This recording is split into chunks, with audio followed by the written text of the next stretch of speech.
6월 5일 주일 큐티 간식 타임. 애굽으로 가는 야곱 가족. 이스라엘이 모든 소유를 이끌고 떠나 브엘세바에 이르러 그의 아버지 이삭의 하나님께 희생 제사를 드리니 그 밤에 하나님이 이상 중에 이스라엘에게 나타나 이르시되 야곱아 야곱아 하시는지라.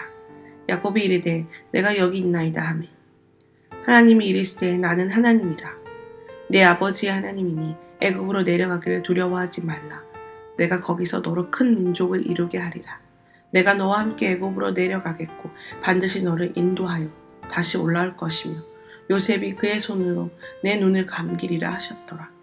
야곱이 브엘세바에서 떠날새 이스라엘의 아들들이 바로가 그를 태우려고 보낸 수레에 자기들의 아버지 야곱과 자기들의 처자들을 태우고 그들의 가축과 가나안 땅에서 얻은 재물을 이끌었으며 야곱과 그의 자손들이 다 함께 애굽으로 갔더라. 이와 같이 야곱이 그 아들들과 손자들과 딸들과 손녀들 곧 그의 모든 자손을 데리고 애굽으로 갔더라.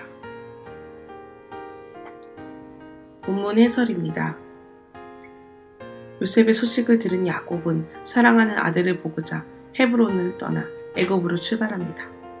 성경은 모든 소유를 이끌고 떠나는 야곱을 힘과 리더십을 나타내는 이름인 이스라엘로 부릅니다.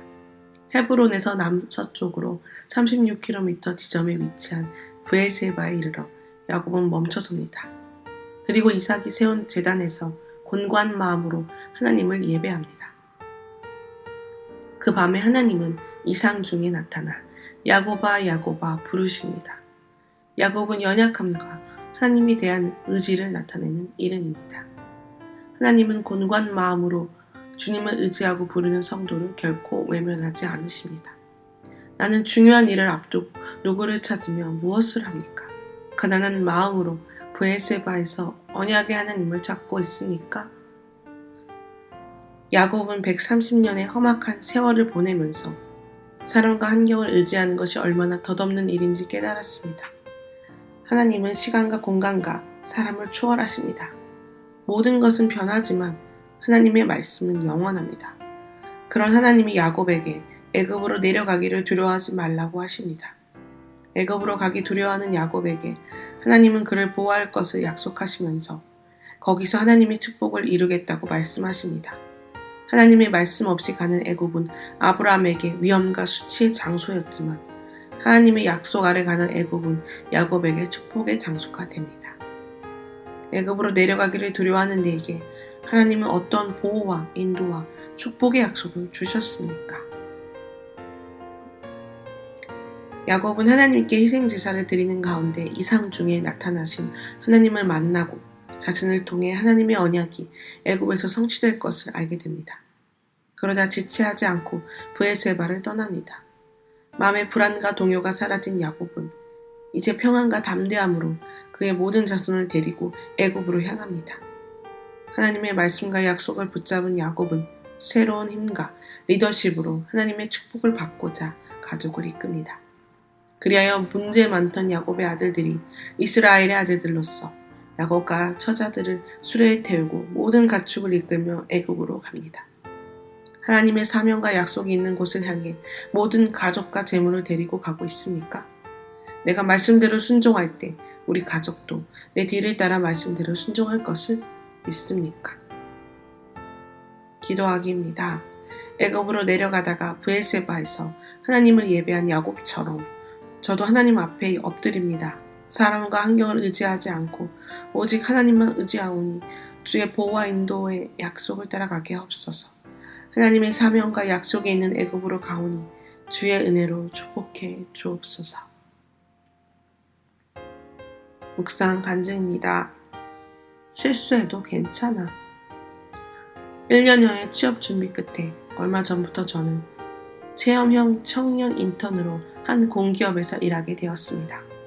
떨리는 마음으로 첫 출근을 한 날, 지체장애가 있는 저를 사람들이 이상하게 보지 않을까 노심초사했지만 다행히 회사분들은 저를 있는 그대로 봐주셨습니다. 그러니 주님이 제게 꼭 맞는 회사를 붙여주신 것 같아 감사했습니다. 그런데 얼마 후 차장님이 저를 따로 부르시더니 전화 업무를 맡아줄 수 있는지 물으셨습니다. 하지만 평소 통화에 대한 두려움이 있는 저는 바로 안 될 것 같습니다 라고 말했습니다. 그동안 제가 왜 통화를 두려워했는지 생각해 보았는데 원인은 제 목소리와 청각에 있었습니다. 저는 뭔가 앵앵거린 듯한 목소리를 싫어합니다.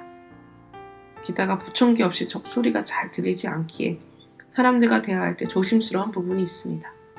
그러니 전화 업무는 제게 큰 산과 같았습니다. 하지만 차장님이 실수해도 괜찮으니 한번 해보라고 하셔서 어쩔 수 없이 알겠습니다 라고 했습니다. 그런데 면담을 마치고 공항 발작이 찾아왔고 저는 몇 분 자리를 옮겨 움직이지도 못한 채 가쁜 숨을 고르며 하나님께 울부짖었습니다. 오늘 본문에서 곤고한 마음으로 하나님을 예배하는 야곱에게 야곱아 야곱아 하시며 하나님이 나타나시고 이 야곱은 내가 여기 있나이다 라고 답합니다. 하지만 저는 야곱과 달리 하나님의 부르심을 피하고만 싶고 이 상황에 순종하기 싫었습니다. 그때 마침 차장님이 제게 오셔서 제가 다 책임을 질 테니까 실수해도 괜찮아요 라고 또다시 말씀해 주셨습니다. 그런데 그 말이 제게는 하나님이 두려워하지 말라고 하시는 것처럼 들렸습니다. 그러면서 회사에서 인정받고 싶은 마음에 혹여 실수할까봐 전화 업무를 피하고 싶어 생각했던 저의 완약함이 깨달아져 회개가 나왔습니다. 이후 저는 이 또한 하나님이 허락하신 환경임을 인정하고 성령님의 힘을 의지하여 전화 업무에 도전했습니다. 감사하게도 현재까지 별탈 없이 업무에 적응하고 있습니다. 야곱이 하나님의 말씀을 따라 모든 자손을 데려가고 애국으로 갔듯이 저도 날마다 약속의 말씀을 붙들고 회사 생활을 할 수 있기를 기도합니다. 적용하기입니다. 매일 5분씩 제 목소리를 녹음해 들어보고 괜찮네 라고 스스로 다독이겠습니다. 전화 업무 중 실수가 있더라도 당황하지 않고 죄송합니다. 다시 한번 말씀해 주시겠어요? 라고 말하겠습니다.